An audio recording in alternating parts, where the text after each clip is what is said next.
സംസ്ഥാനത്തിന് 2 bullet proof കാറുകൾ കൂടി വാങ്ങാൻ തീരുമാനം. 1 കോടി 10 ലക്ഷം രൂപയ്ക്ക് കാറുകൾ വാങ്ങുന്നത് ടെൻഡർ നടപടി ഒഴിവാക്കിയാണ്. തുക അനുവദിച്ച് സർക്കാർ ഉത്തരവിറക്കി. ബുള്ളറ്റ് പ്രൂഫ് കാറുകൾ നിർമ്മിക്കുന്ന കമ്പനികൾ ഇന്ത്യയിൽ കുറവായതിനാലാണ് ടെൻഡർ ഒഴിവാക്കിയതെന്നാണ് വിശദീകരണം. വിവരങ്ങളുമായി വി വിനോദ് ചേരുന്നു. വിനോദ്, എന്താണ് ഈ കാർ വാങ്ങുന്നതുമായി ബന്ധപ്പെട്ട് ഉള്ള വിവരങ്ങൾ?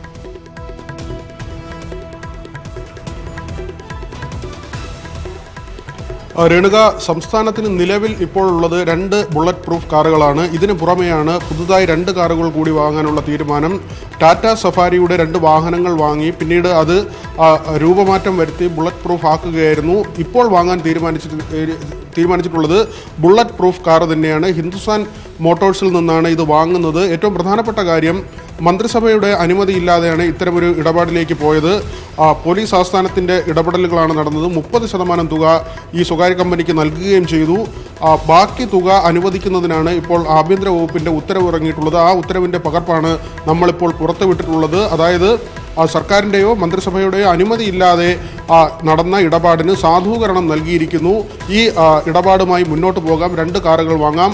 ഇന്ത്യയിൽ ബുള്ളറ്റ് പ്രൂഫ് കാറുകൾ നിർമ്മിക്കുന്ന കമ്പനികൾ കുറവായതിനാൽ ടെൻഡർ നടപടി ഒഴിവാക്കി മുന്നോട്ട് പോകുന്നതിനുള്ള അനുമതി നൽകുന്നുവെന്നാണ് ആഭ്യന്തര വകുപ്പിൻ്റെ ഈ ഉത്തരവിൽ വ്യക്തമാക്കുന്നത്. ഏതായാലും വലിയ വിമർശനങ്ങൾ ഉണ്ടാകാൻ ഇടയുള്ള ഒരു കാര്യമാണ്. നിലവിൽ 2 വാഹനങ്ങൾ ആഭ്യന്തര വകുപ്പിന് കീഴിലുണ്ട്, പോലീസിന് കീഴിലുണ്ട്. VIP വരുമ്പോൾ ആ കാറുകളാണ് ഉപയോഗിക്കുന്നത്. പ്രളയ സമയത്ത് ഓരോ രൂപയും പ്രധാനപ്പെട്ടതാണെന്ന് മുഖ്യമന്ത്രി തന്നെ പറയുമ്പോഴാണ് ഇത്തരത്തിൽ ടെൻഡർ നടപടി ഒഴിവാക്കി 1 കോടി 10 ലക്ഷം രൂപയ്ക്ക് 2 കാറുകൾ വാങ്ങാനുള്ള തീരുമാനമെടുത്തിരിക്കുന്നത്. രേണുക, വി വിനോദാണ് വിവരങ്ങൾ നൽകിയത്.